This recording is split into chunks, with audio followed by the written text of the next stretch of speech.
La coupe de champagne en cristal m'échappa des doigts tremblants et je regardais, dans une horreur absolue, le Dom Pérignon millésimé se répandre en cascade sur la robe Hermès blanche immaculée de la reine incontestée de la haute société manhattanienne. Le hoquet de Victoria Sterling aurait pu arrêter la circulation sur la 5e avenue. Vous vous moquez de moi, là, tout de suite, balbutiai-je frénétiquement, attrapant des serviettes en papier tout en essayant d'équilibrer le plateau d'argent des canapés qui m'avait déjà trahi une fois ce soir-là. Je peux payer le nettoyage. Je peux tout prendre en charge. Les yeux bleus arctiques de Victoria se rétrécirent tandis qu'elle tenait sa robe de couturier dégoulinante éloignée de son corps. Le gala de charité au Muséum d'histoire naturelle s'était figé sur place. 200 des personnes les plus puissantes de New York s'étaient tournées pour assister à ma chute spectaculaire. Vous allez payer une pièce de haute couture à 20 000 $. La chaleur envahit mes joues. 20 000 $. C'était plus que ce que je gagnais en 8 mois avec mes 3 emplois à temps partiel tout en terminant mon diplôme d'art culinaire à l'université Sullivan. Je trouverai un moyen, murmurai-je, la voix à peine audible. Le rire de Victoria fut d'une pure glaciale. Avec quoi exactement? Votre salaire de serveuse dans un café? Elle me toisa de haut en bas comme si j'étais quelque chose de désagréable sur lequel elle venait de marcher. C'est précisément pour cela que nous engageons des traiteurs reconnus, pas des étudiantes désespérées qui essaient de payer leur loyer. Les murmures éclatèrent immédiatement. Les smartphones sortirent des poches de créateurs, les flashs crépitèrent comme de petits feux d'artifice. Je pouvais presque voir les publications sur les réseaux sociaux se former, échec au gala. Catastrophe à Times Square. Serveusée à terre. Les agents de sécurité arrivaient déjà, 2 hommes imposants en costume marine qui semblaient faire des gardes du corps pour chef d'État en 2e métier. Mademoiselle, il faut nous suivre, dit l'un d'eux avec une courtoisie professionnelle qui masquait à peine son impatience. Je fermai les yeux, priant pour que le sol de marbre s'ouvre et m'engloutisse. Mon superviseur allait me licencier sur le champ, et l'entretien pour la bourse que j'avais préparé. Complètement ruiné. Aucun programme culinaire ne voulait d'une étudiante incapable de servir des boissons sans provoquer une catastrophe financière. Stop. L'ordre trancha le chaos comme une lame dans la soie, profond, autoritaire, portant une assurance indéniable qui fit geler tout le monde au milieu de leur chuchotement. J'ouvris lentement les yeux. Seigneur miséricordieux. L'homme qui s'approchait de nous aurait pu figurer dans un tableau de la Renaissance, grand, facilement 1,90 m, aux cheveux châtains foncés parfaitement coiffés qui semblaient naturellement ébouriffés malgré l'intérieur. Son smoking noir était manifestement taillé sur mesure, mettant en valeur des épaules larges et une silhouette élancée et athlétique. Mais ce furent ses yeux qui me coupèrent le souffle, gris orage, intelligent, et actuellement fixés sur moi avec une intensité qui fit bégayer mon pouls. Plus révélateur encore était la façon dont chaque personne dans la salle le regardait avec un mélange de révérence, de nervosité et de fascination. Nathaniel, souffla Victoria, sa fureur se transformant instantanément en un charme mielleux. Dieu merci, tu es là. Cette personne a complètement détruit ma robe. Les papiers d'assurance seront réglés, l'interrompit-il avec aisance, sans même un regard dans sa direction. Ses yeux gris restaient rivés aux miens. Êtes-vous blessé? La question me prit totalement au dépourvu. De toutes les choses qu'il aurait pu demander, une inquiétude sincère n'était pas dans la liste. Quoi? Vous êtes blessé? Il parla avec une précision soigneuse, comme si je risquais de ne pas comprendre. Vous sembliez en détresse. Je vais bien, parvins-je à dire d'une voix tremblante. J'eusse, complètement humilié. Le coin de sa bouche se reva légèrement. Humilié. Évaluation exacte. Nathaniel, l'interrompit Victoria en s'accrochant à son bras avec des ongles parfaitement manucurés. Tu ne peux pas être sérieux. Elle a ruiné toute ma soirée. C'est du champagne, Victoria, pas de l'acide de batterie. Il retira doucement mais fermement sa prise. Ta soirée survivra. Mais tout le monde l'a vu. L'embarras seul. Tout le monde a vu un accident, dit-il, sa voix portant ce genre de pouvoir tranquille qui faisait taire les salles entières. Rien de plus dramatique que cela. Il se tourna vers moi, et je me sentis comme un spécimen sous un microscope. Quel est votre nom? Sophia, murmurai-je. Sophia Blake. Eh bien, Sophia Blake, accepteriez-vous de dîner avec moi? Tout le ballroom devint mortellement silencieux. Je suis presque certaine que le quatuor accorde a raté une note. Je suis désolé, quoi, Queen et je. Dîner. Nourriture, conversation, interaction sociale humaine typique. Ses yeux gris pétillaient d'un amusement à peine contenu. À moins que vous n'ayez des engagements pressants ailleurs. Je regardais autour de moi frénétiquement. Le visage de Victoria avait pris une inquiétante teinte violette. Les agents de sécurité semblaient totalement perdus. Chaque personne dans la salle nous regardait comme si nous étions le spectacle principal de la soirée. Je travaille, balbutiai-je faiblement. Plus maintenant. Il fit un geste désinvolte vers l'équipe de sécurité, qui recula immédiatement. Messieurs, il semble y avoir une confusion. Mademoiselle Blake est ici en tant que mon invitée. Ton invitée ? La voix de Victoria aurait pu briser les vitrines du musée. Mon invitée, confirma-t-il avec un calme inébranlable. En réalité, c'est ma cavalière pour cette soirée. Si la salle avait été silencieuse avant, elle l'était désormais totalement. Le verre de champagne de quelqu'un glissa réellement de doigts inertes. Je ne comprends rien à tout cela, soufflai-je. Choix simple, dit Nathaniel en me tendant son bras avec une élégance d'un autre temps. Vous pouvez sortir en tant que serveuse qui a accidentellement renversé du champagne sur Victoria Sterling, ou vous pouvez partir en tant que femme qui a captivé l'intérêt de Nathaniel Cross. Nathaniel Cross. Mon estomac tomba quelque part autour de mes genoux. Nathaniel Cross, comme dans Cross Luxury Property, comme dans le milliardaire autodidacte de 35 ans qui avait révolutionné l'hôtellerie de luxe, comme dans l'un des hommes les plus influents d'Amérique, point final. Et il me demandait à moi, Sophia Blake de nulle part spéciale, Michigan, actuellement vêtue d'un uniforme de traiteur emprunté et noyée dans les dettes étudiantes, d'être sa cavalière. Pourquoi moi, murmurai-je. Pourquoi pas vous, contrata-t-il. Mais quelque chose de calculateur passa dans ses yeux gris orage, suggérant que ce geste spontané n'était pas aussi aléatoire qu'il y paraissait. Je regardai Victoria, dont la bouche s'ouvrait et se fermait sans bruit comme un poisson échoué, les agents de sécurité figés dans une confusion professionnelle, la foule des élites les plus puissantes de Manhattan, toutes attendant de voir mon prochain mouvement. Puis je regardai Nathaniel Cross, dangereux, magnifique, m'offrant une bouée de sauvetage que je ne commençais même pas à comprendre mais dont j'avais désespérément besoin. Je glissai ma main dans son bras tendu. D'accord, dis-je, rassemblant chaque once de confiance que je possédais. Allons dîner. Son sourire fut lent et absolument dévastateur. Excellente décision, Sophia Blake. Tandis qu'il me guidait vers la sortie, j'entendis l'explosion de murmures excités derrière nous, les clics frénétiques des appareils photo des smartphones, le bruit de Victoria Sterling qui semblait faire une crise de nerfs complète.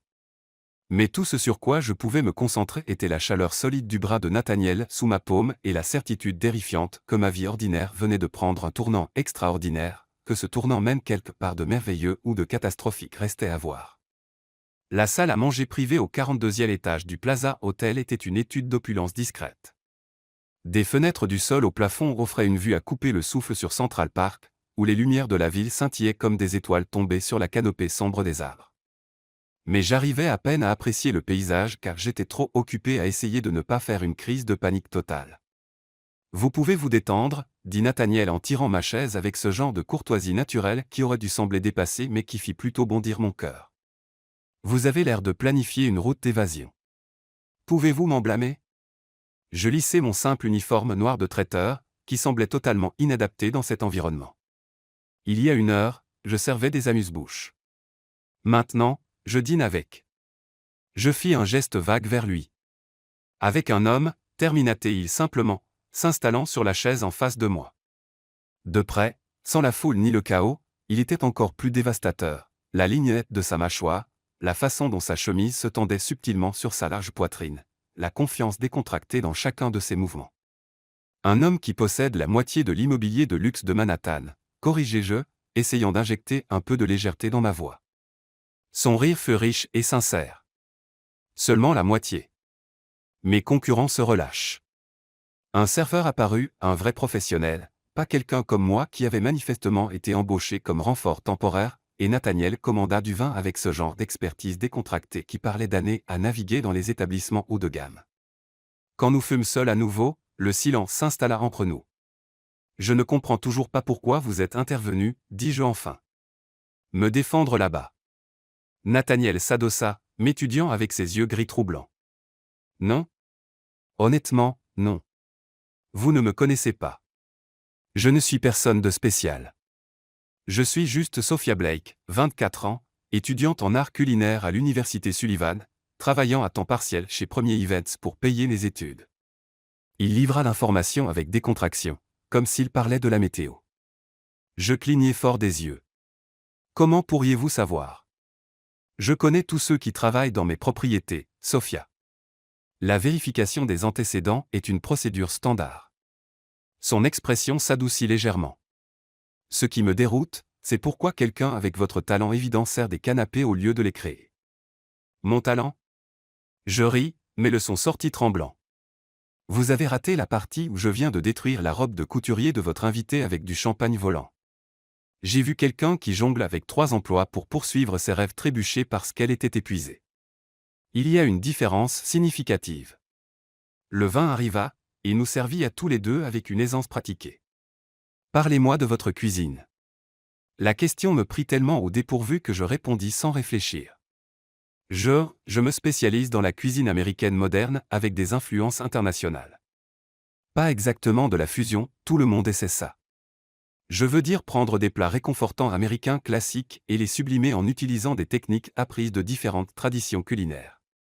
Comme du poulet frit épicé à la coréenne avec des biscuits au beurre et une salade de kimchi, ou un mac and cheese au confit de canard avec de l'huile de truffe et des échalotes croustillantes.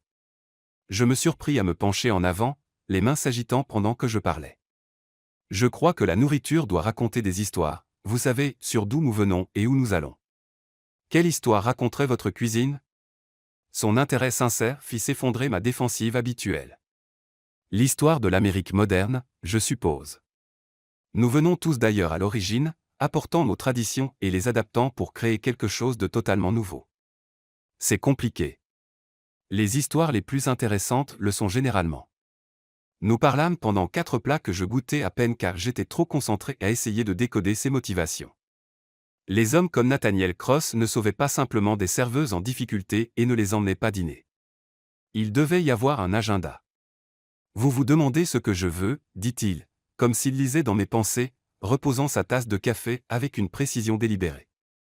L'idée m'a traversé l'esprit. Intelligent.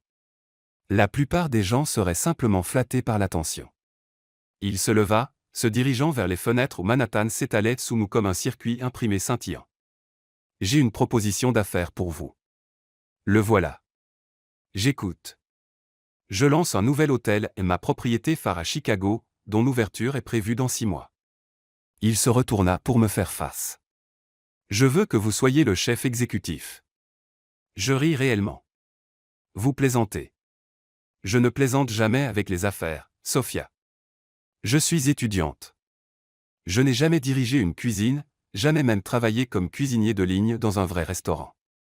Vous voulez me mettre aux commandes d'un établissement phare? Je veux que vous créiez quelque chose d'inédit, un menu qui raconte l'histoire que vous venez de décrire. Ses yeux étaient concentrés comme des lasers, intenses. Mais il y a des conditions. Bien sûr qu'il y en a. Quel genre de conditions? Vous devrez être prête en 4 mois, pas 6, ce qui signifie quitter l'école et vous consacrer entièrement à ce projet. Il s'approcha, et je capturai à nouveau ce parfum enivrant, quelque chose de coûteux, boisé, masculin qui me retourna l'estomac. Et vous devrez convaincre le monde culinaire que vous avez votre place dans cette cuisine.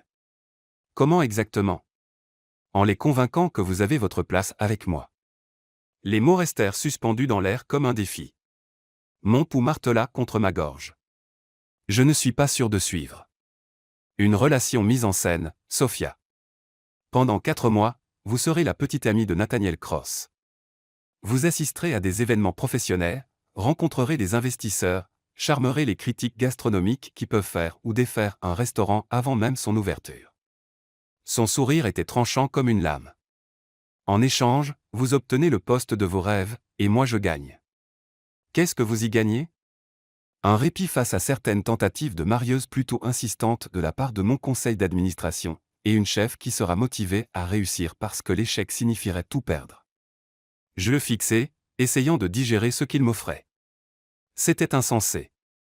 Impossible. Tout ce dont j'avais toujours rêvé emballé dans un paquet qui me terrifiait absolument. Pourquoi moi, murmurai-je. Parce que vous êtes tombée ce soir, Sophia, et vous vous êtes relevée. » Ses doigts effleurèrent mon poignet brièvement, mais le contact envoya de l'électricité dans tout mon système nerveux. Parce que vous avez quelque chose à prouver, et les gens qui ont quelque chose à prouver sont dangereux de toutes les bonnes façons. Je pensais à ma montagne de prêts étudiants, aux factures médicales de ma mère pour son traitement contre le cancer qui arrivait encore chaque mois, à mon rêve d'ouvrir un jour mon propre restaurant. Je pensais au rire cruel de Victoria Sterling et à la façon dont tout le monde m'avait regardé comme si j'étais jetable. Je pensais aux yeux gris orage impossibles qui me regardaient, attendant une réponse qui allait changer la trajectoire de toute ma vie. 4 mois, dis-je enfin. 4 mois, et ensuite j'obtiens le poste au restaurant. Vous obtenez l'opportunité de le mériter. Je tendis la main, essayant d'ignorer le léger tremblement de mes doigts. Marché conclu. Sa main se referma sur la mienne, chaude, forte, et définitive comme une signature de contrat. Marché conclu, murmura-t-il. Et j'eus la nette sensation d'avoir passé un pacte avec le plus beau diable de Manhattan, un diable dévastateur de charme qui pourrait bien réaliser tous mes rêves, ou me détruire de la façon la plus spectaculaire possible. Une dernière chose, dis-je sans lâcher sa main. J'ai besoin de comprendre les règles. Être votre petit ami implique exactement quoi? Apparition publique, événement professionnel, performance convaincante devant les caméras. Son pouce traça sur mes phalanges, envoyant des frissons le long de mon bras. Rien dont vous ne soyez à l'aise. Et en privé?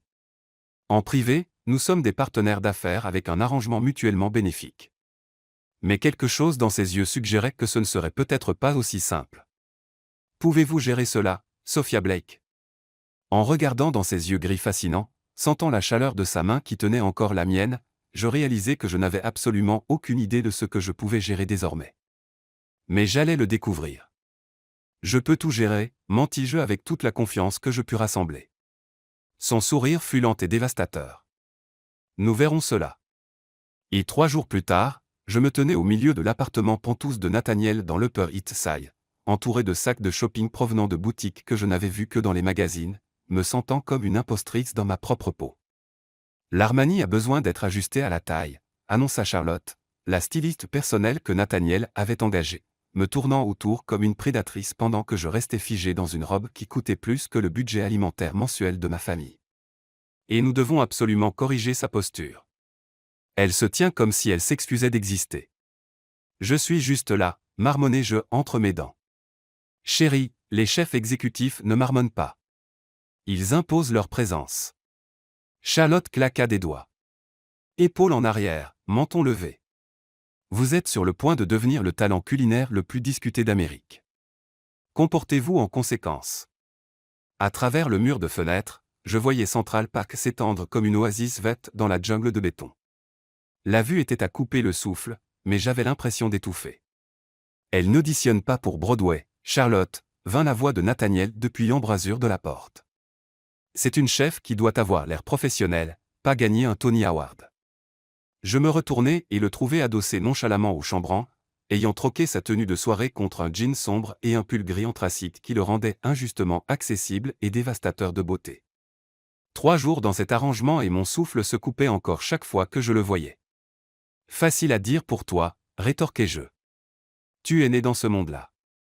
Certains d'entre nous apprennent encore le mot de passe secret. Règle numéro 1, dit-il en s'écartant de la porte et en s'approchant avec cette fluidité confiante qui était la sienne. Ne vous diminuez jamais. Dès l'instant où vous le faites, vous avez déjà perdu la partie. Je ne. Si. Il s'arrêta assez près pour que je doive lever la tête pour croiser son regard. Vous vous excusez d'occuper de l'espace depuis que vous êtes entré ici, pour avoir besoin d'aide, pour ne pas être né avec un fonds fiduciaire, pour avoir l'audace d'accepter une opportunité. Ses doigts touchèrent mon menton, le relevant d'un degré supplémentaire. Arrêtez. Le contact fut bref, professionnel, mais il envoya de la chaleur dans mes veines. Toucher cet homme était dangereux, son physique, son pouvoir, la façon dont il semblait voir à travers toutes les défenses que j'avais soigneusement construites. Mieux, annonça Charlotte, apparemment imperméable à l'électricité qui crépitait dans l'air. Maintenant, parlons de votre histoire. Mon histoire. Chaque couple a un récit d'origine, ma chère. Comment vous vous êtes rencontrés, ce qui vous a attiré l'un vers l'autre, pourquoi vous êtes parfaits ensemble. Elle sortit un portfolio en cuir épais de notes. Les médias poseront des questions, et vos réponses doivent être impeccables et cohérentes. Nathaniel et moi échangea un regard. Dans toutes nos négociations, nous n'avions jamais discuté des mécanismes concrets d'un faux couple avec un milliardaire. Nous nous sommes rencontrés à l'hôtel, dis-je lentement. Au gala, trop récent. Il faut une histoire, fronça Charlotte en regardant ses notes. Que diriez-vous d'une romance secrète, d'amants maudits de milieux sociaux différents? Non, dit fermement Nathaniel. Rien de secret. Sophia n'est pas le genre de femme qu'on cache. Quelque chose de chaud fleurit dans ma poitrine à ces mots, même si je savais que c'était juste pour le spectacle. Alors quelle est notre histoire? Demandai-je. Nous nous sommes rencontrés il y a 8 mois quand vous avez assuré un dîner privé dans ma propriété de Midog, dit Nathaniel, sa voix prenant un rythme narratif. Vous remplaciez le chef principal qui avait une urgence familiale. Le repas était extraordinaire, un exemple parfait de cette fusion américaine moderne que vous avez décrite. Je clignai des yeux, surprise de la fluidité avec laquelle la fabrication coulait de sa bouche. Et ensuite j'ai passé 2 mois à essayer de vous convaincre de dîner avec moi. Vous refusiez sans cesse parce que vous pensiez que je n'étais qu'un riche playboy cherchant du divertissement. Un sourire joua au coin de sa bouche. Vous n'aviez pas totalement tort, bien sûr, jusqu'à ce que vous ayez tort. Qu'est-ce qui a changé? La question sortit plus douce que je ne l'avais voulu. Vous. Ses yeux retinrent les miens, et pendant un battement de cœur j'oubliai que tout cela n'était que mise en scène. La première fois que vous avez cuisiné pour moi personnellement, vraiment cuisiné, pas juste ce traiteur, j'ai su que j'étais dans de sérieux ennuis. C'est absolument parfait, tapa Charlotte dans ses mains. Romantique mais pas sirupeux. Différence de classe mais pas cliché. Et cela explique le calendrier accéléré pour Chicago, il planifie cette opportunité depuis des mois comme un grand geste. C'est ce que c'est, demandai-je, encore prise dans le regard de Nathaniel. Un grand geste? Quoi d'autre cela pourrait-il être, murmura-t-il. Et je ne parvins pas à déterminer s'il jouait encore ou si quelque chose de sincère s'était glissé dans sa voix. Mon téléphone vibra, brisant le charme, un texto de ma colocataire Jessica, ma belle, tu vois les infos? Il y a des photos de toi et Nathaniel Cross partout. Super, soufflai-je, attrapant mon téléphone de main mal assurée. Du calme, chérie, me reprit Charlotte. Mais je faisais déjà défiler les sites People. Nous y étions, entrant dans la salle à manger privée du Plaza, sa main sur le bas de mon dos, mon visage tourné vers le sien, nous avions l'air totalement absorbés l'un par l'autre. La mystérieuse femme de Nathaniel Cross révélée. De serveuse à sociale, l'histoire Cendrillon de Sophia Blake. Coup de foudre. Le magnate de l'hôtellerie vu avec une étoile culinaire montante. Je fixai les photos, me reconnaissant à peine. Magnifique, termina Nathaniel doucement. J'allais dire terrifié. Ça aussi. Il prit le téléphone de mes mains, étudiant les images avec une expression professionnelle. Mais le récit fonctionne. Regardez ces titres, ils ne remettent pas en cause l'authenticité. Ils essaient juste de comprendre la chronologie. Parce que nous sommes de bons acteurs, suggérai-je faiblement. Parce que la chimie ne se fabrique pas, Sophia. Et quoi qu'il y ait entre nous. Il me rendit le téléphone, ses doigts effleurant les miens au passage. Ça se voit. Je voulus protester, souligner que la chimie ne signifiait rien, que c'était purement professionnel. Mais les mots moururent dans ma gorge parce qu'il avait raison. Quoi qu'il se passe entre nous, cette attraction magnétique, la façon dont mon pouce emballait quand il me regardait, la manière dont sa présence semblait charger l'air, n'était pas quelque chose que l'un de nous créait consciemment, ce qui le rendait infiniment plus compliqué. Alors que se passe-t-il maintenant? Demandai-je. Maintenant, dit Nathaniel en ajustant sa montre d'un jet que je commençais à reconnaître comme son tic de réflexion, nous passons officiellement public. Il y a un showcase culinaire demain soir à la Jazz Beard House. Tous les chefs importants, critiques et investisseurs en restauration de la côte seront là. Mon estomac chuta. Et à la fin de la soirée, tout le monde croira que Nathaniel Cross est complètement, absolument investi dans le succès de Sophia Blake. Son sourire fut lent et dévastateur. Faites-moi confiance, ma chérie. Le terme affectueux roula de sa langue comme de la soie, et je sentis la chaleur envahir mes joues. Cela va être bien plus difficile que prévu. Une dernière chose, annonça Charlotte en consultant ses notes. Nous devons régler votre situation résidentielle. Qu'est-ce qui ne va pas avec ma situation résidentielle? Vous partagez un studio à Queens avec 2 colocataires et un chat nommé Biscuit, dit Nathaniel avec douceur. Ma petite amie vit avec moi. Absolument pas, le refus sortit plus sec que je ne l'avais voulu. Pas question, Sophia. Sortir avec toi en faux est une chose, mais je ne vais pas emménager avec toi. Je ne sais presque rien de qui tu es vraiment. Vous en savez assez, dit-il en s'approchant. Vous savez que je ne vous ferai pas de mal. Vous savez que j'ai autant besoin que cet arrangement réussisse que vous. Et vous savez que si nous voulons convaincre qui que ce soit que c'est authentique, nous devons être à l'aise dans des espaces partagés. Il avait un point valable, mais l'idée de cohabiter avec Nathaniel Cross, de le voir au réveil et au coucher, de prétendre à l'intimité alors que chaque regard volé semblait déjà trop réel, fit monter la panique dans ma gorge. J'ai besoin de mon propre espace, dis-je enfin. Ma propre chambre, ma propre salle de bain, et des limites. Beaucoup de limites clairement définies. Accordées. Son accord fut immédiat, ce qui aurait dû me rassurer mais me rendit encore plus nerveuse. Et je garde mon chat. Naturellement. J'aime les chats. Et vos colocataires pourront venir quand elles voudront. Bien sûr. Je fronçai les sourcils. Tout cela se passait trop facilement. Pourquoi es-tu si raisonnable? Parce que, dit-il avec ce sourire dévastateur qui revenait, je vais vous demander de passer les 4 prochains mois à prétendre être follement amoureuse de moi devant tout le monde culinaire. Le moins que je puisse faire est de m'assurer que vous soyez à l'aise pendant que vous mentez comme une arracheuse de dents.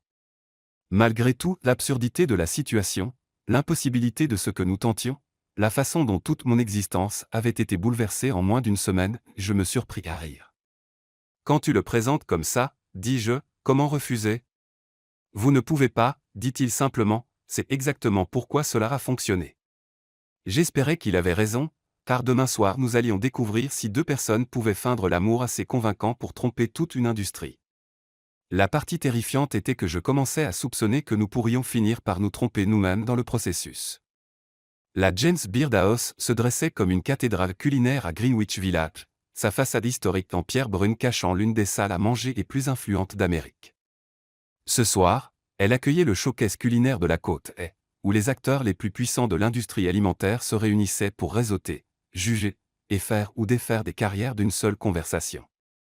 Je me tenais en haut des marches d'entrée dans une robe de soie bleu nuit que Charlotte avait insisté pour qu'elle rende mes yeux absolument lumineux, essayant de ne pas hyperventiler pendant que les photographes capturaient chaque instant de notre arrivée.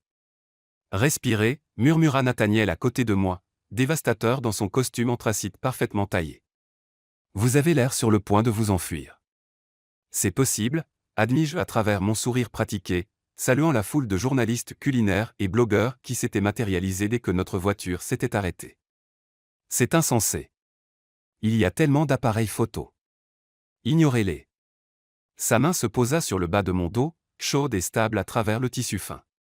Le geste semblait décontracté pour les observateurs, mais je sentais la force de ses doigts, manquant quand je me sentais capable de m'envoler de pure panique. Concentrez-vous sur moi. Cela devenait un conseil de plus en plus dangereux. Se concentrer sur Nathaniel était comme regarder une éclipse solaire fascinant, addictif, et potentiellement dévastateur pour mon bien-être. Tout chez lui ce soir irradiait pouvoir et assurance, de ses cheveux châtains parfaitement coiffés à la façon dont il se tenait comme s'il possédait non seulement le bâtiment mais tout le quartier.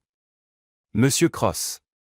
Un reporter brandit un micro vers nous alors que nous descendions les marches avec une précision mesurée.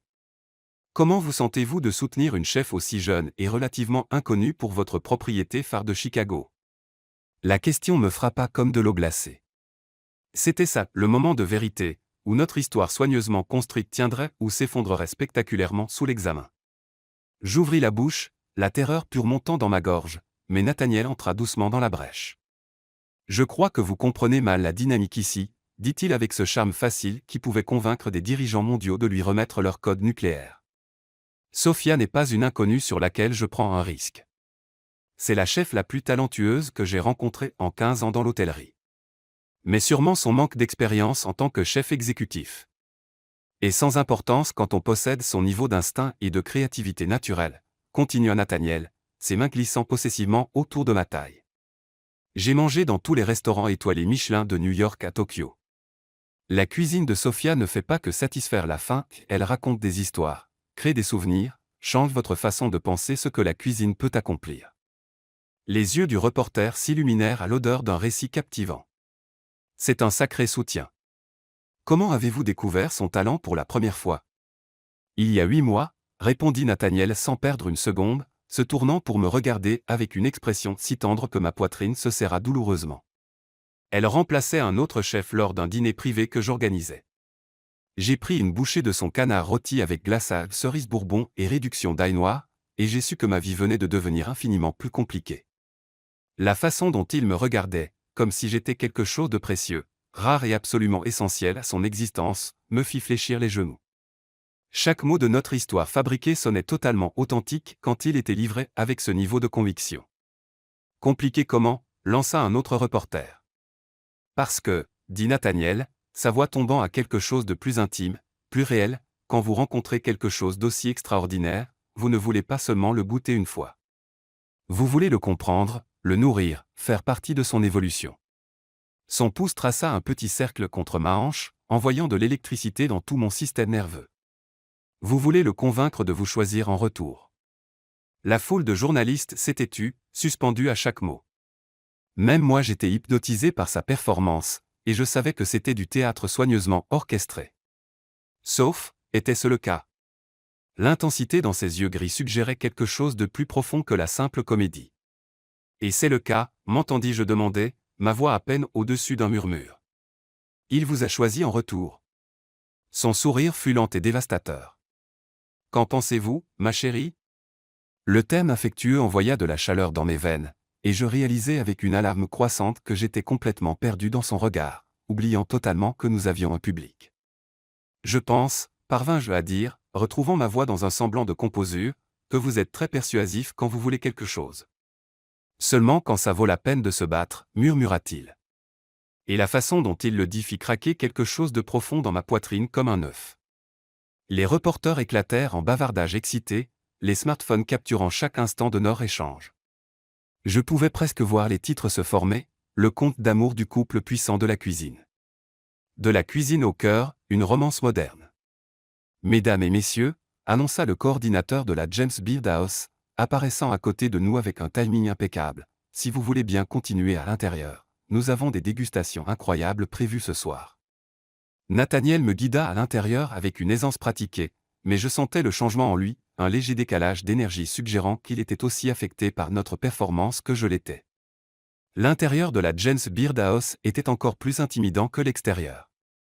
La maison en pierre brune historique avait été transformée en sanctuaire de la cuisine américaine, chaque pièce mettant en valeur différents aspects de l'évolution culinaire du pays. Ce soir, la salle à manger principale bourdonnait de conversations tandis que les personnalités culinaires les plus influentes d'Amérique se mêlaient autour de petites assiettes soigneusement élaborées et de cocktails artisanaux. Sophia. Je me retournai pour trouver Marcus Chen qui s'approchait, l'un des critiques gastronomiques les plus respectés du pays et un homme dont les critiques pouvaient transformer des restaurants inconnus en destinations impossibles à réserver du jour au lendemain. Derrière lui marchait Isabella Rodriguez, la chef primée James Beard qui avait révolutionné la cuisine latino-moderne. Marcus, parvins-je à dire, essayant de ne pas paraître aussi ébloui que je l'étais. J'espérais vous rencontrer. Isabella et moi parlions justement de votre concept proposé pour la propriété de Nathaniel à Chicago, dit-il chaleureusement, embrassant mes deux joues à l'européenne. Révolutionnaire ne commence même pas à décrire cela. Je clignai des yeux de surprise. Comment avez-vous? Ma chère, c'est le monde culinaire, rit Isabella, son léger accent révélant ses racines portoricaines. Les nouvelles voyagent plus vite qu'un feu de forêt, surtout quand cela implique quelqu'un d'aussi médiatique que votre petit ami ici présent.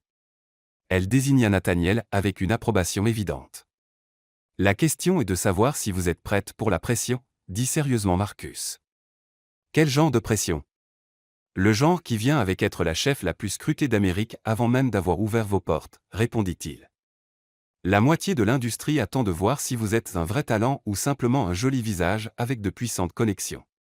Mon estomac se noie d'une anxiété familière. Et quelle est votre évaluation? Honnêtement? Isabella m'étudia avec des yeux noirs intelligents et perçants. Je pense que quiconque est assez courageux pour tenter ce que vous proposez possède soit un talent extraordinaire, soit des illusions extraordinaires. Dans quelle catégorie pensez-vous que je tombe? Les deux, répondit-elle avec un sourire. Ce qui est exactement ce dont vous aurez besoin pour survivre à ce qui arrive. Avant que je puisse demander ce qu'elle voulait dire, notre conversation fut interrompue par le bruit caractéristique de quelqu'un qui se raclait la gorge avec emphase dramatique. Nous nous retournâmes pour trouver Victoria Sterling qui s'approchait, resplendissante dans une robe Oscar de la renta cramoisie qui coûtait probablement plus que le salaire annuel de la plupart des gens. Nathaniel, ronronna-t-elle, ignorant totalement mon existence. Quelle délicieuse surprise de te voir ici. La température dans notre petit groupe sembla chuter de plusieurs degrés. Victoria, répondit Nathaniel avec une politesse froide, sa main se resserrant presque imperceptiblement à la taille. Je viens juste de parler au Richardson de cet incident malheureux au gala du musée, continua Victoria avec une fausse douceur, ses yeux bleu glace me reconnaissant enfin avec un mépris à peine voilé. Quel dommage pour mon Hermès, même si je suppose que les accidents arrivent quand on utilise du personnel de traiteur non conventionnel.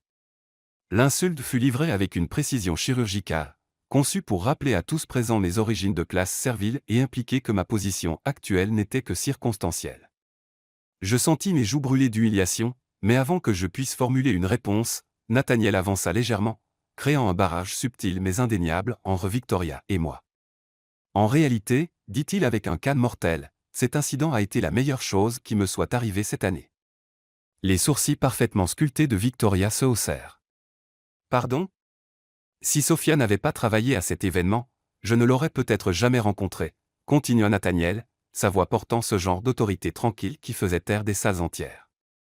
Je continuerais à assister à des fonctions sociales fastidieuses, à manger une nourriture oubliable, à me demander pourquoi plus rien ne semblait me satisfaire. Il se tourna pour me regarder, et l'expression dans ses yeux me coupa le souffle. Au lieu de cela, dit-il doucement, j'ai trouvé quelqu'un qui me rappelle chaque jour que les choses les plus extraordinaires de la vie valent la peine d'attendre, valent la peine de se battre, valent tout ce que vous pouvez leur donner.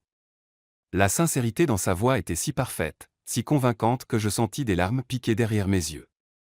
Tout cela n'était que performance, me rappelais-je désespérément, un théâtre élaboré conçu pour vendre notre histoire d'amour fabriquée. Alors pourquoi chaque mot ressemblait-il à une révélation? Comme c'est romantique, parvint à dire Victoria faiblement, clairement déstabilisée par la défense inattendue de Nathaniel. Ça l'est, dis-je doucement, retrouvant ma voix et me surprenant par sa fermeté. Chaque jour avec lui est romantique parce qu'il voit des possibilités là où les autres voient des problèmes. Il prend des risques sur des rêves que tout le monde qualifie d'impossibles. Je levai la main pour toucher doucement son visage, sentant la légère rugosité de sa barbe de 3 jours contre ma paume. Il me fait croire que je mérite peut-être la foi qu'il a en moi. Les mots sortirent avant que je puisse les arrêter et honnêtes, crus, totalement non scénarisés. Ils ne faisaient pas partie de notre récit soigneusement construit. Ils étaient simplement vrais. Les yeux de Nathaniel s'assombrirent, quelque chose changeant dans son expression qui fit bégayer mon pouls. Sophia, murmura-t-il, sa voix rauque d'une émotion que je ne pouvais identifier. Eh bien, dit Marcus Chen après un moment de silence chargé, je pense que nous avons notre réponse sur la question de savoir si c'est du vrai. Victoria trouva une excuse pour aller retrouver son mari et battit en retraite avec autant de dignité qu'elle put rassembler. Isabella et Marcus s'éloignèrent avec tact, nous laissant Nathaniel et moi au milieu de la salle bondée, nous regardant comme si nous étions les 2 seules personnes au monde. C'était. Commença Nathaniel, puis s'arrêta, passant une main dans ses cheveux dans le premier geste réellement incertain que je lui voyais. De l'improvisation, suggérai-je faiblement. C'est un mot pour ça. Il resta silencieux si longtemps que je crus qu'il ne répondrait pas. Puis, juste au moment où le silence devenait insupportable, il parla. Dangereux, dit-il doucement. Je dirais que c'est dangereux. Avant que je puisse demander ce qu'il voulait dire, nous fûmes entraînés dans l'événement principal de la soirée, une série de dégustations présentées par des chefs émergents de tout le pays. Nous nous déplaçâmes dans les salles comme une danse parfaitement synchronisée, sa main ne quittant jamais le bas de mon dos, nous jouant tous les deux nos rôles avec une habileté croissante. Mais quelque chose avait fondamentalement changé entre nous. Chaque regard semblait chargé de sens. Chaque contact décontracté envoyait de l'électricité dans mon système nerveux. Quand il se penchait pour murmurer des observations sur la nourriture ou les autres invités, je me surprenais à me concentrer davantage sur la chaleur de son souffle contre mon oreille que sur ses mots réels. C'est un problème, murmurai-je pendant un moment calme où nous étions sortis dans le petit jardin à l'arrière du bâtiment pour prendre l'air. Quoi donc? Ça, fis-je un geste entre nous. Quoi qu'il se passe ici. Ça rend tout plus compliqué. Vraiment? Il s'approcha, et je me retrouvai dos contre le mur de briques du jardin. Où ça rend tout plus clair? Plus clair? Comment? Dites-moi, Sophia. Ses mains encadrèrent mon visage, ses pouces traçant mes pommettes. Qu'avez-vous voulu dire quand vous avez dit que je vous fais croire que vous méritez la foi que j'ai en vous? Mon cœur martelait contre mes côtes. J'ai voulu dire que vous voyez en moi un potentiel que je n'ai jamais vu moi-même. Vous m'offrez des opportunités dont je n'avais jamais rêvé. Vous. Je déglutis difficilement, me forçant à soutenir son regard. Vous changez ma vie. Et vous changez la mienne, dit-il doucement. Vous me faites me souvenir de ce que ça fait de vouloir quelque chose que je ne peux pas simplement acheter, quelque chose qui doit être mérité, conquis. Son pouce traça sur ma lèvre inférieure, et j'eus l'impression que j'allais prendre feu spontanément. Vous me donnez envie d'être digne de la confiance que vous placez en moi. Nathaniel. Je sais que c'est censé être faux, murmura-t-il, son visage si proche du mien que je pouvais voir les éclats dorés dans ses yeux gris. Je sais que nous avons convenu que c'était juste des affaires.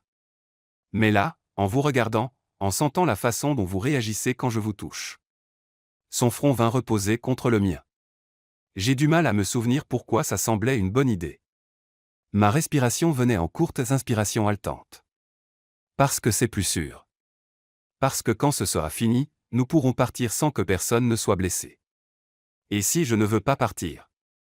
La question resta suspendue entre nous, lourde d'implications qui serrèrent ma poitrine de panique et de désir à parts égales. Tu ne sais pas ce que tu dis, murmurai-je. Vraiment? Tout cela n'est qu'une illusion, Nathaniel, et vêtements de créateur et restaurant cher et prétendre être quelqu'un que je ne suis pas. Quand les 4 mois seront écoulés, je redeviendrai l'ordinaire Sophia Blake du Michigan, et tu redeviendras un milliardaire qui pourrait avoir n'importe quelle femme au monde. Et si je ne veux que celle-ci, demanda-t-il, sa voix si basse que je l'entendis à peine. Avant que je puisse répondre, avant que je puisse traiter ce qu'il disait ou ce que cela signifiait ou comment cela me faisait sentir, la porte du jardin s'ouvrit et Charlotte apparut, l'air légèrement échevelé. Vous voilà. Il faut vous ramener à l'intérieur. Foodwine veut faire une interview rapide, et elle s'arrêta, remarquant notre proximité et l'atmosphère chargée. Oh. Je dérange? Non, dis-je rapidement, me décalant pour mettre de la distance entre Nathaniel et moi. Nous prenions juste l'air. Bien sûr, dit lentement Charlotte, manifestement pas convaincue. Eh bien, l'heure de l'air est finie. Vous avez des admirateurs à charmer et une réputation à établir. Tandis que nous la suivions à l'intérieur, Nathaniel attrapa doucement mon coude. Cette conversation n'est pas terminée, dit-il doucement. Si, répondis-je. Mais même moi j'entendais l'incertitude dans ma voix. Nous verrons cela, ma chérie. Le reste de la soirée passa dans un flou d'introductions, d'interviews et de photos soigneusement mises en scène. Quand nous quittâmes enfin la James Beard House, j'étais émotionnellement épuisé et totalement confuse sur ce qui était réel et ce qui était performance. Ça s'est bien passé, dit Nathaniel tandis que son chauffeur naviguait dans la circulation nocturne de Manhattan vers son Pentouse. Vraiment? Je regardais par la fenêtre les lumières de la ville, essayant de traiter tout ce qui s'était passé. Mieux que bien. Demain matin, toutes les publications culinaires du pays parleront de nous. Le récit est officiellement établi. Bien, dis-je doucement. C'est ce que nous voulions. Vraiment? Je me tournai pour le regarder, le trouvant en train de m'observer avec une expression que je ne pouvais lire. N'est-ce pas, contrai-je. Je commence à penser que ce que je veux et ce que je croyais vouloir pourraient être 2 choses très différentes, dit-il doucement. Je ne savais pas quoi répondre à cela, alors je ne répondis pas. Nous fîmes le reste du trajet en silence, chacun perdu dans ses pensées. Mais quand l'ascenseur nous monta vers son Pentouse, la maison que j'allais partager avec lui pendant les 4 prochains mois, je ne pouvais me défaire de l'impression que tout venait de devenir infiniment plus compliqué et infiniment plus dangereux. Parce que quelque part entre les sourires mis en scène et les réponses scriptées, entre les contacts chorégraphiés et les thèmes affectueux pratiqués, quelque chose de réel avait commencé à fleurir, quelque chose qui pourrait nous détruire tous les deux si nous n'étions pas prudents. Quelque chose qui pourrait valoir le risque si nous étions assez courageux pour le découvrir. Emménager dans le Penthouse de Nathaniel aurait dû ressembler à un conte de fées. L'immense appartement de l'Upper East Side occupait tout le dernier étage d'un immeuble d'avant-guerre avec des plafonds vertigineux, des parquets d'origine, et des fenêtres offrant des vues à couper le souffle sur Central Park et l'horizon de Manhattan. Chaque meuble semblait appartenir à un musée ou au moins architectural digeste. Au lieu de cela, je me sentais comme une impostrice qui s'était accidentellement égarée sur le mauvais plateau de tournage. Votre chambre est au bout de ce couloir, dit Nathaniel en me guidant à travers le salon principal avec ma seule valise et une caisse de transport contenant un charou très mécontent. Salle de bain privée, dressing, et votre propre balcon avec vue sur le parc. C'est plus grand que tout mon appartement à Queens, murmurai-je, découvrant la suite d'invités plus luxueuse que n'importe quelle chambre d'hôtel que j'ai vue. Ancien appartement, corrigea-t-il doucement. C'est votre maison maintenant pour les 4 prochains mois. Le rappel de la nature temporaire de notre arrangement envoya une pointe indésirable dans ma poitrine. D'accord. 4 mois. Biscuit choisit ce moment pour exprimer son mécontentement d'un miaulement plaintif depuis sa caisse, et je m'agenouillai pour le libérer dans son royaume temporaire. Il émergea avec prudence, le poil orange hérissé, et commença immédiatement à explorer avec l'air suspicieux d'un chat qui savait que son monde avait été bouleversé. Il est magnifique, dit Nathaniel en s'accroupissant pour lui offrir sa main à inspecter. Quel âge ? 3 ans. Je l'ai trouvé chaton dehors du restaurant où je travaillais l'an dernier. Quelqu'un l'avait abandonné. Je regardais Biscuit, le petit traître commençait immédiatement à ronronner et se frotter contre les doigts de Nathaniel. Apparemment, il a un excellent goût en matière d'homme. Chat intelligent. Le sourire de Nathaniel était chaleureux et sincère. J'avais un chat quand j'étais enfant, Midnight. Elle dirigeait la maison d'une patte de fer. Quelque chose dans cet aperçu de son enfance, l'idée d'un jeune Nathaniel se faisant commander par un félin exigeant, le rendit soudain plus humain, plus accessible. C'était dangereux comme il pouvait facilement me désarmer avec ses petites révélations. Je devrais vous laisser vous installer, dit-il en se relevant. J'ai des appels à passer pour le projet Chicago, mais nous devrions discuter des détails plus tard. Demain nous avons 3 interviews prévues, et jeudi il y a un événement de dégustation à Brooklyn qui. Nathaniel, l'interrompis-je dans sa récitation efficace de nos obligations à venir. Puis-je vous demander quelque chose ? Bien sûr. Hier soir dans le jardin, vouliez-vous vraiment dire que vous ne vouliez pas partir ?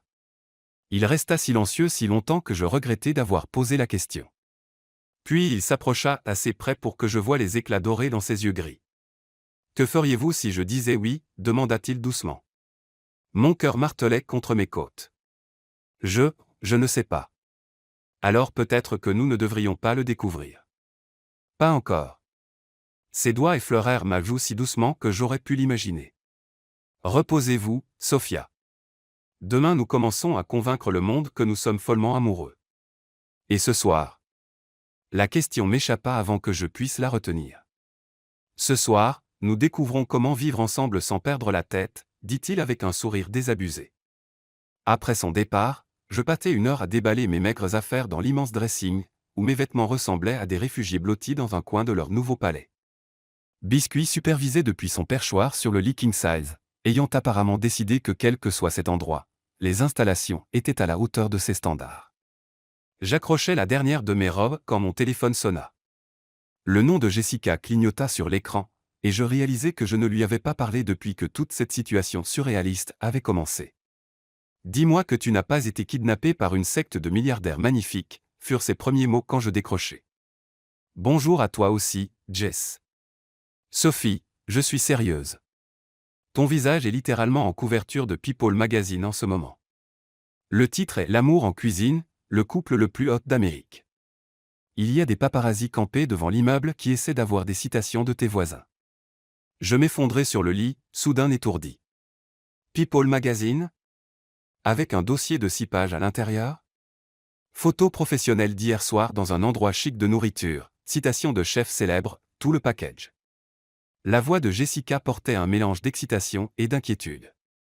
Bébé, qu'est-ce qui se passe ? La semaine dernière tu te plaignais de tes prêts étudiants, et maintenant tu sors avec Nathaniel Cross. Je fermai les yeux, essayant de calculer combien je pouvais lui dire sans violer l'accord de confidentialité que j'avais signé. C'est compliqué. Compliqué comment ? Soit tu sors avec lui, soit non. Je sors avec lui. Depuis quand? Il ne t'avise pas de dire que ça fait des mois parce que je vis avec toi et j'aurais remarqué si tu te faufilais pour des dîners 5 étoiles et des galas de charité. Le mensonge pesait lourd dans ma gorge. Jessica était ma plus proche amie depuis la première année à Sullivan. Elle avait tenu mes cheveux quand j'étais malade, m'avait prêté de l'argent quand j'étais fauché, m'avait écouté pleurer pour le diagnostic de cancer de ma mère. Elle méritait mieux que la tromperie. Ça s'est passé vite, dis-je enfin. Vraiment vite. Je sais à quoi ça ressemble, mais... Mais rien, Sophie. C'est insensé. Tu vis maintenant dans son Penthouse? Emménager avec quelqu'un que tu connais depuis quoi, une semaine? Ce n'est pas comme ça. Nous avons des chambres séparées, des espaces séparés. C'est juste pratique avec toute l'attention médiatique. Jessica resta silencieuse un moment. Tu es en sécurité. Parce que si ce type te met la pression ou... Je suis en sécurité, l'assurai-je rapidement. Nathaniel n'est pas comme ça. Il a été rien d'autre que respectueux. Des milliardaires respectueux qui balaient des femmes au hasard de leurs pieds, marmonna Jessica. Bien sûr. Parce que ça arrive tous les jours. Jess, je m'inquiète pour toi, d'accord? Tout ça ressemble à un conte de fées, et on sait toutes les deux comment ça finit généralement pour la fille. Avant que je puisse répondre, on frappa doucement à la porte de ma chambre. Il faut que je te laisse, dis-je rapidement. Mais je vais bien. Je te le promets. Je t'appelle demain. Sophie, attends. Je raccrochai et ouvris la porte pour trouver Nathaniel dans le couloir, ayant troqué ses vêtements contre un jean sombre et un pull noir qui le rendaient injustement décontracté et dévastateur de beauté. Tout va bien, demanda-t-il, ayant manifestement entendu au moins une partie de ma conversation. Juste mon ancienne colocataire qui prend des nouvelles. Apparemment, nous sommes en couverture de People Magazine. Charlotte l'a mentionné. Elle dit que c'est exactement le genre de couverture que nous voulions. Il étudia mon expression. Vous n'avez pas l'air heureuse. C'est juste beaucoup. Mentir à Jessica, voir nos visages partout, prétendre. Prétendre quoi? Que c'est réel. Que j'ai ma place dans ton monde. Que je ne joue pas simplement à la princesse dans la vie de quelqu'un d'autre. Nathaniel s'adossa au chambranle de la porte, l'air sérieux. Et si je vous disais que vous avez plus votre place ici que quiconque que je connaisse? Je dirais que tu es très doué pour faire sentir les gens spéciaux. Et si je disais que je ne joue pas en ce moment? Que quand ce n'est que nous, pas de caméra, pas de public, je pense chaque mot que je vous dis. Mon souffle se bloqua dans ma gorge. Alors je dirais que ça rend tout infiniment plus compliqué. Peut-être que compliqué n'est pas toujours mauvais, dit-il doucement. Avant que je puisse répondre, Biscuit apparut entre nous, se frottant aux jambes de Nathaniel en ronronnant comme un petit moteur. L'interruption brisa une partie de la tension, et Nathaniel sourit.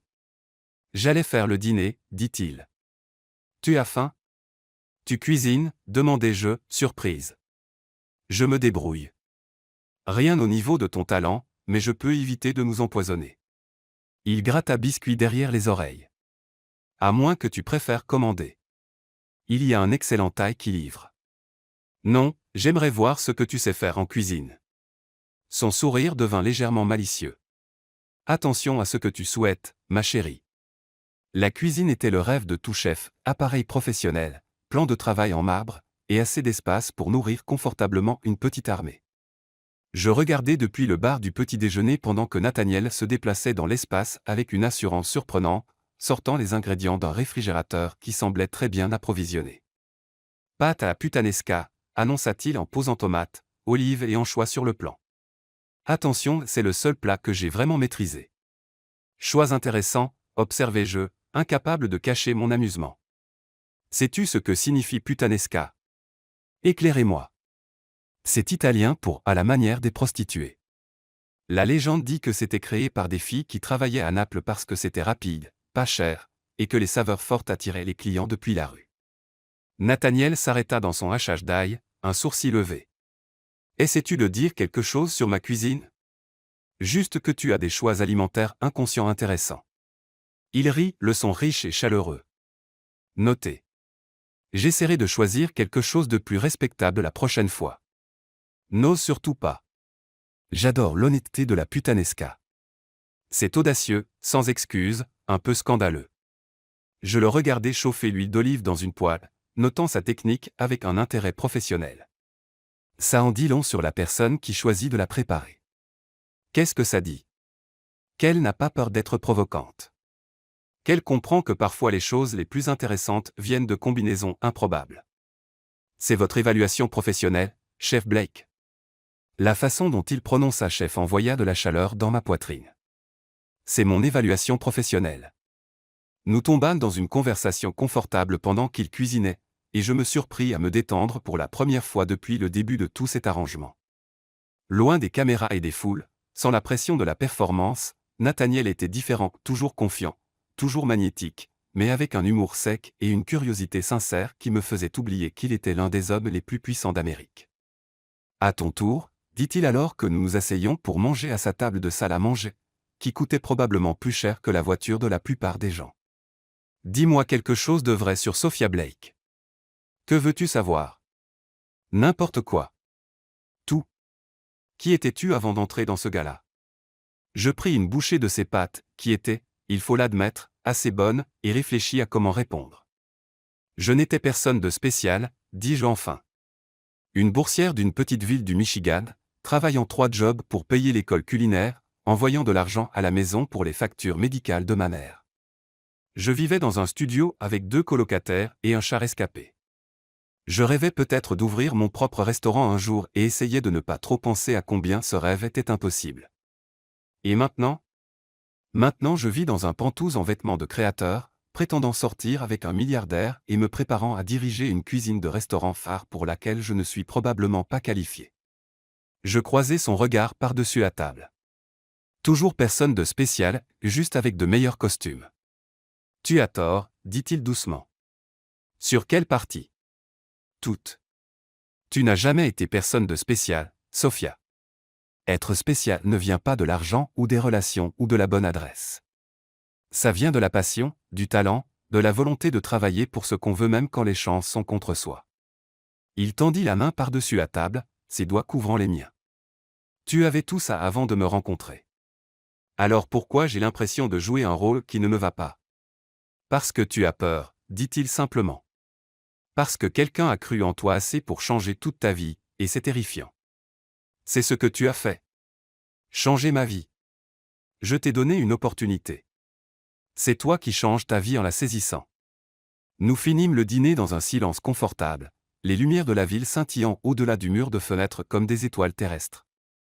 C'était surréaliste d'être assise dans cet espace magnifique, mangeant des pâtes faites maison avec un homme qui pouvait acheter et vendre de petits pays, discutant de rêves et de peurs comme de vieux amis plutôt que des partenaires d'affaires dans une tromperie élaborée. Puis-je te poser une question maintenant, dis-je pendant que nous rangions la vaisselle. À charge de revanche. Pourquoi moi? Vraiment? Pas l'histoire que tu as racontée au reporter ou l'explication donnée à Charlotte, la vraie raison pour laquelle tu m'as choisi pour cet arrangement. Nathaniel resta silencieux si longtemps que je crus qu'il ne répondrait pas. Il rinça les assiettes avec une précision mécanique, ses mouvements prudents et contrôlés. Parce que, dit-il enfin, sans me regarder, tu m'as rappelé quelqu'un que j'étais autrefois. Que veux-tu dire? Affamé. Pas de nourriture, mais de quelque chose de plus, quelque chose de meilleur, quelque chose qui valait la peine de se battre. Il coupa l'eau et se tourna vers moi. J'ai bâti cet empire parce que j'avais peur d'être ordinaire, de me contenter de moins que tout ce que je pouvais imaginer. Quelque part en chemin, j'ai oublié ce que ça faisait. Tu me l'as rappelé et ça vaut la peine de risquer ma réputation sur une chef non testée. Ma réputation survivra. La question est de savoir si tu survivras à la voir. Avant que je puisse demander ce qu'il voulait dire, mon téléphone vibra avec un texto de Charlotte, matinée tôt demain.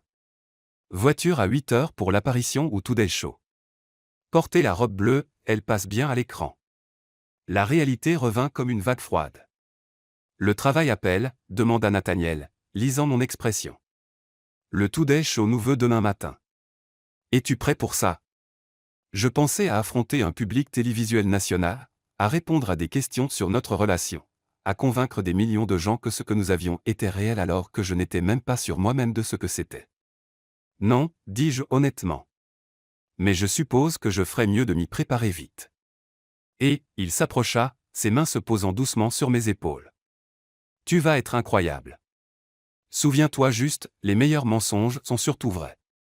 C'est-à-dire, ne pense pas à ce que tu es censé ressentir. Pense à ce que tu ressens vraiment et laisse ça transparaître. Le problème était que ce que je ressentais vraiment devenait plus compliqué d'heure en heure. Debout dans sa cuisine, ses mains chaudes sur mes épaules, ses yeux gris scrutant mon visage avec une intensité qui me coupait le souffle, j'avais l'impression d'être au bord d'une falaise, à un pas de la chute libre. Nathaniel, murmurai-je, sans même savoir ce que je voulais dire. Je sais, dit-il doucement. Je le ressens aussi. C'est censé être faux. Vraiment ? Ses pouces traçaient de petits cercles sur mes épaules, envoyant de l'électricité dans mon système nerveux. Parce que ça ne semble pas faux quand tu me regardes comme ça. Comment est-ce que je te regarde ? Comme si tu avais peur de ce qui pourrait arriver si tu arrêtais de prétendre que tout ça n'est que business. Il avait raison. J'avais peur, terrifié, en réalité parce que quelque part entre le gala de charité et la James Beard House, entre les robes de créateur et les pâtes à la putanesca, j'avais commencé à tomber amoureuse de l'homme qui était censé m'aider à feindre une relation. Nous ne pouvons pas, dis-je faiblement.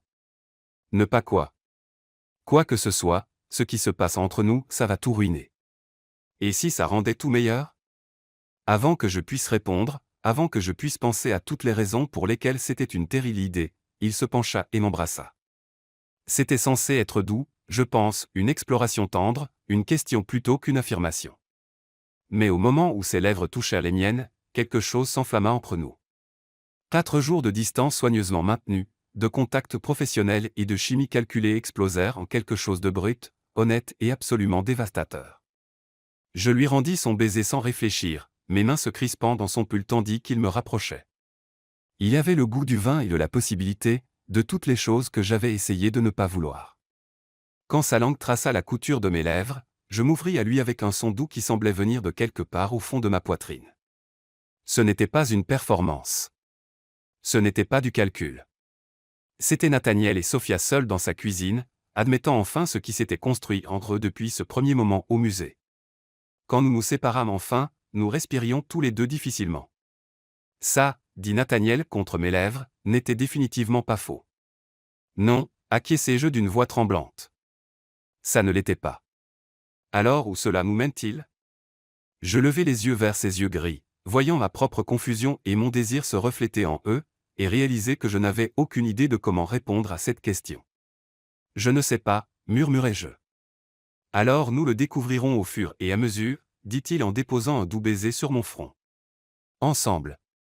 Plus tard, allongé dans mon immense lit avec biscuits qui ronronnaient sur ma poitrine, je fixai le plafond et essayai de traiter ce qui venait de se passer. En moins d'une semaine, toute ma vie avait été retournée. Je vivais avec un homme que je connaissais à peine mais pour qui je tombais rapidement, me préparant à mentir à un public télévisuel national sur une relation qui devenait plus réelle d'heure en heure, et m'apprêtant à relever le plus grand défi professionnel de ma vie. Demain, des millions de gens nous regarderaient à la télévision et croiraient que nous étions amoureux. La partie terrifiante était qu'il pourrait ne pas avoir tort. Mais l'amour et les affaires étaient des compagnons de lit dangereux, et je ne pouvais me défaire de l'impression que j'allais découvrir à quel point cela pouvait être dangereux de première main. À travers les murs, j'entendais le faible bruit de Nathaniel se déplacer dans sa chambre. Et je me demandais s'il avait aussi du mal à dormir, s'il revivait ce baiser, analysant chaque instant comme je le faisais, s'il avait aussi peur que moi de ce dans quoi nous nous engagions. Mon téléphone vibra avec un dernier texto de la nuit, celui-ci d'un numéro inconnu. Profite bien de tes 15 minutes de gloire, ma chérie. Certains d'entre nous savent exactement qui tu es vraiment. Je fixai le message, le sang glacé dans mes veines. Quelqu'un là-dehors savait quelque chose, ou croyait le savoir. Quelqu'un qui ne voulait pas que je réussisse. J'aurais dû montrer le texto à Nathaniel. J'aurais dû lui dire que nous avions peut-être un problème. Au lieu de cela, je le supprimai et essayai de me convaincre que c'était juste un message anodin d'un troll. Mais au fond de moi, je savais que non. Ce conte de fées était trop beau pour être vrai, et les contes de fées venaient toujours avec des loups. J'espérais simplement voir le mien arriver avant qu'il ne soit trop tard. Les studios du Today Show à Rockefeller Center vibraient du chaos contrôlé de la production télévisée en direct. Même à 7 heures du matin, l'énergie était électrique, producteurs courant entre les plateaux, maquilleurs maniant leurs pinceaux comme des arts, et le bourdonnement constant des équipements testés et retestés pour les millions de téléspectateurs qui se connecteraient à travers l'Amérique. J'étais assis dans la loge verte en essayant de ne pas tripoter la robe bleu saphir que Charlotte avait choisie, regardant Nathaniel faire les 100 pas près des fenêtres avec son téléphone collé à l'oreille. Il prenait des appels professionnels depuis 5 heures du matin, sa voix nette et professionnelle tandis qu'il gérait ce qui semblait être une crise avec l'une de ses propriétés de Chicago. Même au milieu de notre charade élaborée, son empire exigeait de l'attention. Les ingénieurs en structure sont trop prudents, disait-il, sa main libre faisant des gestes précis et tranchants. Si nous retardons l'ouverture d'un mois de plus, nous perdons toute la saison estivale. Trouvez-moi une autre firme. Le regarder travailler était fascinant et légèrement intimidant. C'était Nathaniel Cross dans son élément naturel, commandant, décisif, absolument maître de la situation. Cela me rappelait exactement avec qui j'avais affaire et à quel point j'étais hors de ma catégorie. Nerveuse, demanda une voix familière derrière moi. Je me retournai pour trouver Charlotte s'installant sur la chaise à côté de la mienne, impeccable malgré l'heure matinale. Elle tenait 2 tasses de café et m'en tendit une comme une offrande de paix. Terrifié, admis-je, acceptant la caféine avec gratitude. Et si je dis la mauvaise chose? Et s'il pose des questions pour lesquelles nous ne sommes pas préparés? Alors vous faites ce que font toutes les personnes qui réussissent à la télévision en direct, répondit Charlotte avec un sourire rassurant. Vous esquivez, redirigez, et charmez pour passer au travers. Vous allez y arriver, Sophia. Je vous ai vu avec Nathaniel. La chimie est indéniable. Si seulement elle savait à quel point elle l'était devenue. Le baiser d'hier soir avait tout changé. J'avais à peine dormi, revivant chaque instant, analysant chaque sensation, essayant de comprendre comment quelque chose qui était censé être faux était devenu si dévastateur de réalité. Quand j'étais sorti de ma chambre ce matin, Nathaniel m'attendait avec du café frais et des croissants chauds d'une boulangerie française impossiblement chère, faisant comme si nous n'avions pas franchi toutes les limites professionnelles que nous avions établies. Mais je l'avais surpris à me regarder différemment, comme s'il voyait quelque chose de nouveau, quelque chose qui n'était pas là avant. Ou peut-être quelque chose qui avait toujours été là mais que nous avions tous les deux été trop prudents pour reconnaître. 5 minutes, tout le monde, appela une assistante de production, clipoir en main et casque crépitant d'instruction. Monsieur Cross, Madame Blake, nous avons besoin de vous en maquillage pour les dernières retouches. Nathaniel termina son appel et s'approcha de nous avec cette assurance fluide que je commençais à reconnaître comme l'une de ses âmes les plus dangereuses. Dans son costume anthracite parfaitement taillé et sa cravate argent, il semblait tout droit sorti de GQ. « Comment nous sentons-nous » demanda-t-il en s'installant dans le fauteuil de maquillage à côté du mien. « Comme si j'allais vomir en direct à la télévision nationale, dis-je honnêtement. »« Ça nous rendrait certainement mémorables, » répondit-il avec un léger sourire, puis devint plus sérieux. « Souviens-toi de ce que nous avons discuté hier soir. Les meilleures performances viennent de la vérité. Ne réfléchis pas trop. » La maquilleuse, une petite femme nommée Maria qui maniait ses pinceaux avec une précision chirurgicale, commença à retoucher mon fond de teint déjà impeccable tout en bavardant sur le temps inhabituellement chaud et le mariage prochain de sa fille. La routine familière était étrangement apaisante, même si mon estomac continuait ses gymnastiques. « Vous formez le couple le plus adorable, » dit Maria en appliquant un dernier coup de mascara sur mes cils. « Je fais du maquillage ici depuis 15 ans, et je peux toujours distinguer le vrai du coup de pub. Vous avez quelque chose de spécial. » Nathaniel croisa mon regard dans le miroir, et je vis quelque chose vaciller dans son expression, surprise peut-être, ou reconnaissance, comme si Maria venait de confirmer quelque chose qu'il se demandait lui-même. « Merci, parvins-je à dire, ma voix plus stable que je ne me sentais. Place, tout le monde. » L'assistante de production était de retour, plus frénétique maintenant que l'émission en direct approchait. « Monsieur Cross, Madame Blake, vous passez dans 60 secondes. » Les lumières du studio étaient aveuglantes, transformant le plateau familier du Today Show en quelque chose qui ressemblait plus à un vaisseau spatial alien qu'à un studio télé. Savannah Guthrie était assise en face de nous, l'air posé et professionnel d'une façon qui faisait paraître ma formation médiatique aux folies inadéquate. « Et nous revoilà, » dit Savannah en regardant directement la caméra 2 avec ce genre de charme naturel qui venait d'années de pratique. Je suis maintenant rejointe par Nathaniel Cross, le magnate milliardaire de l'hôtellerie derrière Cross Luxury Property, et sa petite amie, l'étoile culinaire montante Sophia Blake. Merci à vous deux d'être là. Merci de nous recevoir, répondit Nathaniel avec aisance, sa main trouvant la mienne sur le canapé entre nous. Le contact était censé être pour le chaud, mais la chaleur de ses doigts entrelacés aux miens envoya de l'électricité le long de mon bras. Alors, c'est une sacrée histoire d'amour moderne, continua Savannah avec un sourire. Nathaniel, vous êtes connu pour être extrêmement discret sur votre vie personnelle. Qu'est-ce qui vous a décidé à rendre cette relation publique? Je sentis le pouce de Nathaniel tracer un petit cercle contre ma paume, un geste qui pouvait être de la nervosité, du réconfort ou simplement de la performance. Mais quand il parla, sa voix portait une sincérité qui me serra la poitrine. Parfois, vous rencontrez quelqu'un qui change tout, dit-il en se tournant légèrement pour me regarder. Quelqu'un qui vous fait réaliser que garder sa vie privée ne vaut pas le prix de manquer de la partager avec la bonne personne. La façon dont il me regardait quand il le dit, comme si j'étais la chose la plus fascinante qu'il ait jamais rencontrée, me coupa le souffle. C'était censé être du jeu, mais l'intensité dans ses yeux gris semblait totalement sincère. C'est magnifique, dit Savannah, puis se tourna vers moi avec une attention journalistique. Sophia, tout cela s'est passé très vite. Certains appellent ça une romance éclair. Comment répondez-vous aux critiques qui disent que vous allez trop vite? La question que je redoutais. Je sentais des millions de téléspectateurs regarder, attendant de voir si je trébucherais, si je révélerais les fissures de notre histoire soigneusement construite. Je pense, dis-je, me surprenant par la fermeté de ma voix, que quand quelque chose est juste, le timing devient sans importance. J'ai passé toute ma vie à être prudente, à faire des choix sûrs, à me protéger de la déception. Je regardais Nathaniel, et les mots qui sortirent étaient plus honnêtes que n'importe quoi dans nos points de discussion scriptés. Nathaniel m'a appris que parfois les plus belles choses arrivent quand on arrête d'avoir peur et qu'on commence à être courageux. Quelque chose changea dans son expression, surprise, reconnaissance, quelque chose de plus profond qui fit bégayer mon pouls. En parlant de courageux, continua Savannah, Nathaniel, vous avez offert à Sophia le poste de chef exécutif pour votre nouvel hôtel phare à Chicago. C'est un sacré acte de foi pour quelqu'un d'aussi jeune et relativement inexpérimenté. L'expérience est surcotée, répondit Nathaniel sans hésitation. La vision, la passion, la capacité de créer quelque chose de totalement nouveau, ça ne s'apprend pas. Sophia a tout cela et plus encore. Sa main serra la mienne. Je préfère parier sur un talent exceptionnel que sur une médiocrité sûre à chaque fois. Et Sophia, comment gérez-vous la pression?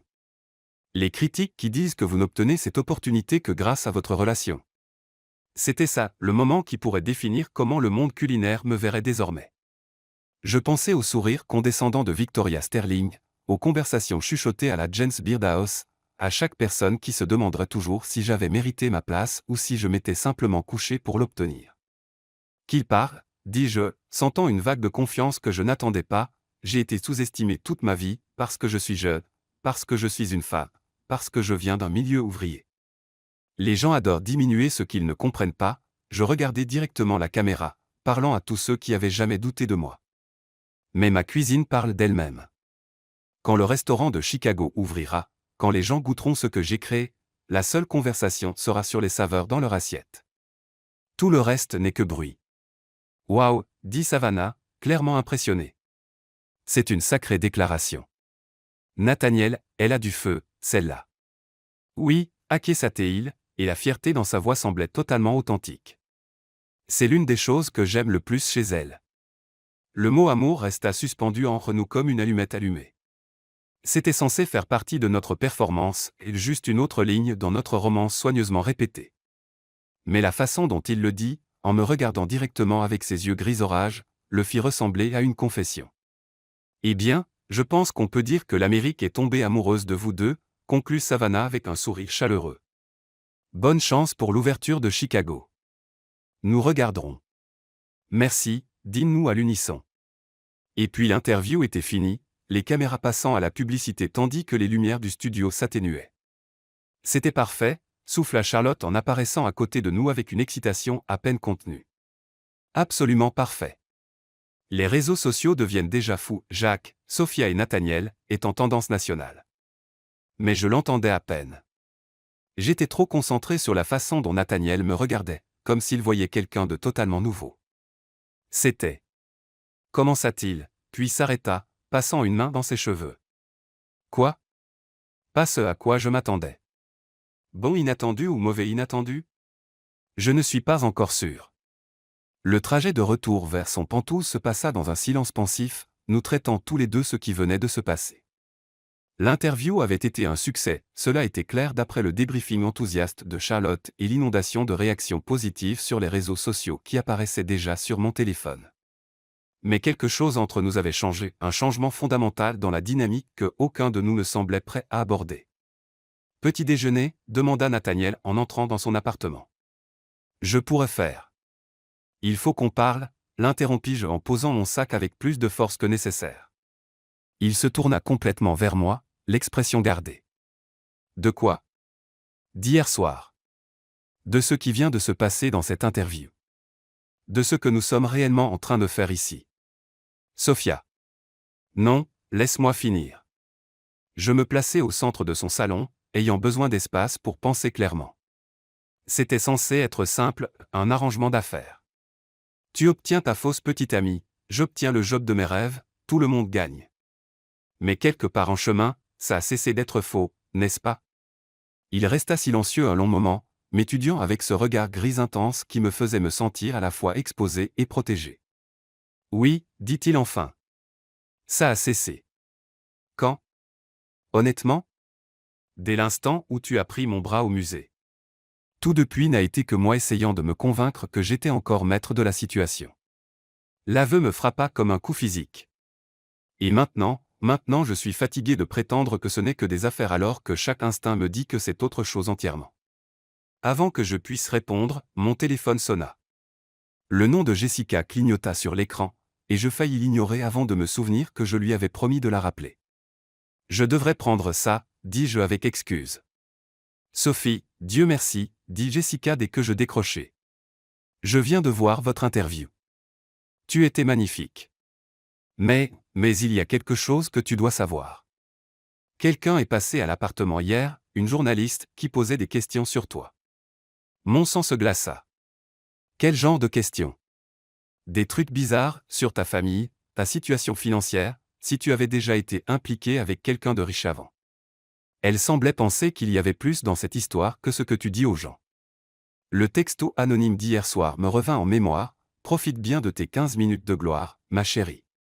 Certains d'entre nous savent exactement qui tu es vraiment. Qu'est-ce que tu lui as dit, demandai-je, essayant de garder ma voix stable pendant que Nathaniel me regardait avec une inquiétude croissante.